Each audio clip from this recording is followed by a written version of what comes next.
Shalom, salam sejahtera. Senang bisa berjumpa lagi di akhir pekan ini. Masih tetap merindukan firman Tuhan. Saya harap kita tetap semangat mendengarkan firman Tuhan. Mari kita berdoa. Tuhan, terima kasih untuk kesempatan ini.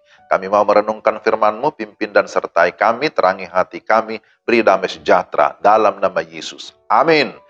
1 Korintus 15 ayat 3-5.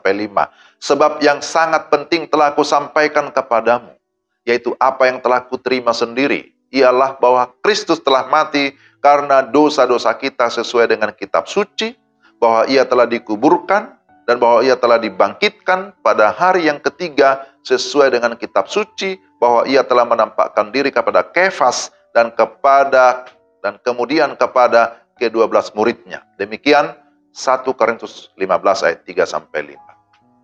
Tema kita, kebangkitan Kristus adalah dasar misi kita. Saudara, di dalam 1 Korintus 15, Paulus menjelaskan secara detail. Memang di sepanjang minggu ini saya banyak mengutip 1 Korintus 15, karena itu banyak bicara tentang kebangkitan Yesus Kristus. Maka dalam 1 Korintus 15, Paulus menjelaskan secara detail makna pentingnya kebangkitan Kristus. Beberapa orang di Korintus tidak percaya pada kebangkitan orang mati. Dan dalam pasal ini Paulus memberikan paling tidak ada 6 konsekuensi yang terjadi jikalau tidak ada kebangkitan. Pertama, pemberitaan akan Kristus tidak ada artinya. Ini ayat 14, pasal 15. Yang kedua, iman dalam Kristus tidak ada gunanya. Ayat 14. Yang ketiga, semua aksi dan pemberita kebangkitan adalah pendusta. Ayat 15. Yang keempat, tidak ada yang akan ditebus dari dosa. Ayat 17. Ayat yang kelima, orang-orang percaya pada zaman dulu semuanya akan binasa. Ayat 18. Ayat yang keenam, orang-orang Kristen adalah orang yang paling malang, orang yang paling dikasihani di seluruh dunia. Ayat 19. Jikalau Kristus tidak dibangkitkan. Nah ini ya.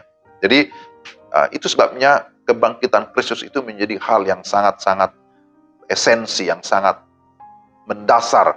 Dan Rasul Paulus berkata ini yang sangat penting. Yang sangat penting dibandingkan dengan ada banyak yang penting. Nah saudara-saudara, Alkitab menyatakan bahwa jika Kristus tidak dibangkitkan, sia-sialah iman kita. Kita masih hidup dalam dosa, kita yang paling malang.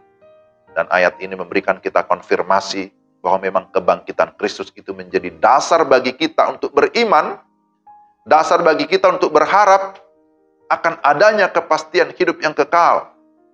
Jika Kristus tidak bangkit, maka kematiannya di atas kayu salib hanya menjadi kematian biasa, tanpa makna rohani.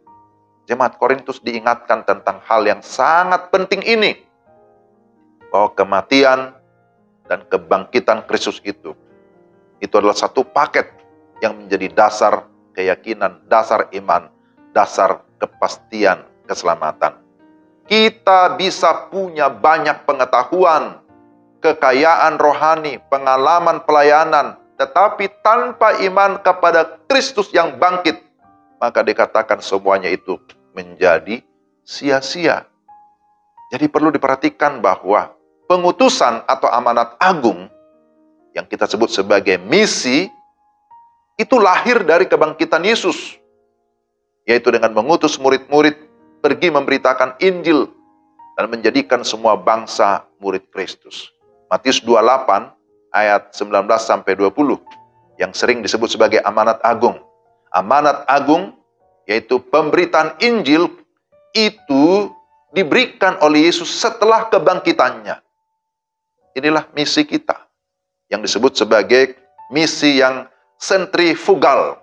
Apa artinya? Bahwa gereja atau orang percaya harus pergi kepada bangsa-bangsa lain.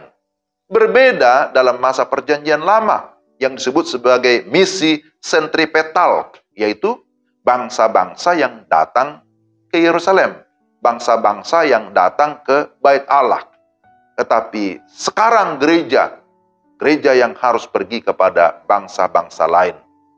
Apa yang menjadi titik baliknya? Tentu jawabannya jelas. Kebangkitan Yesus Kristus. Kebangkitan Yesus Kristus adalah berita kemenangan yang harus diproklamirkan sampai ke ujung-ujung bumi. Yang harus diberitakan. Karena memang itu adalah inti dari misi kita. Itu adalah inti daripada amanat agung Tuhan Yesus yang harus diberitakan. Dan belum selesai. Maka tugas saudara dan saya, tugas gereja masih harus terus memberitakan Injil, memberitakan tentang Kristus yang mati dan bangkit itu. Karena hanya melalui iman kepada Yesus Kristus yang sudah mati dan bangkit dan sekarang sudah naik ke surga, maka kita mendapatkan jaminan keselamatan, jaminan kepastian surga.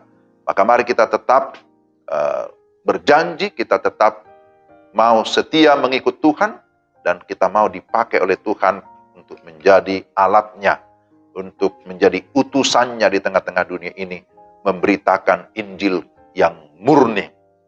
Sebagaimana Paulus berkata, sebab yang sangat penting telah kusampaikan kepadamu. Apa itu yang sangat penting? Itu bicara tentang Kristus yang sudah datang ke dunia, yang sudah mati karena dosa kita, sesuai kitab suci, yang sudah dikuburkan, yang sudah dibangkitkan pada hari yang ketiga, sesuai dengan kitab suci, yang sudah menampakkan diri. Itulah yang sudah dialami oleh Paulus, dan dia mau menyampaikan itu juga kepada orang lain, dan biarlah kita juga mau menyampaikan berita yang sangat penting ini kepada saudara-saudara kita, kepada setiap orang yang belum pernah mendengarkan berita tentang Yesus yang bangkit itu. Mari kita berdoa. Tuhan, terima kasih untuk firman-Mu hari ini. Kiranya Tuhan menolong kami, supaya kami sungguh-sungguh dapat memahami, menghayati akan arti kebangkitan Yesus. Kami mengalami kuasa kebangkitan Yesus. Dan biarlah kami juga dipakai Tuhan untuk memberitakan, memproklamirkan kebangkitan Yesus yang memberikan kami sebuah kemenangan, kepastian keselamatan, kepastian akses masuk ke dalam kerajaan surga yang kekal itu. Terima kasih Tuhan, pakai kami sesuai dengan kehendak-Mu dalam nama Tuhan Yesus. Amin. Demikianlah renungan kita hari ini. Kiranya Tuhan memberkati Bapak, Ibu, dan saudara sekalian. Selamat berakhir pekan. Tuhan memberkati. Salam.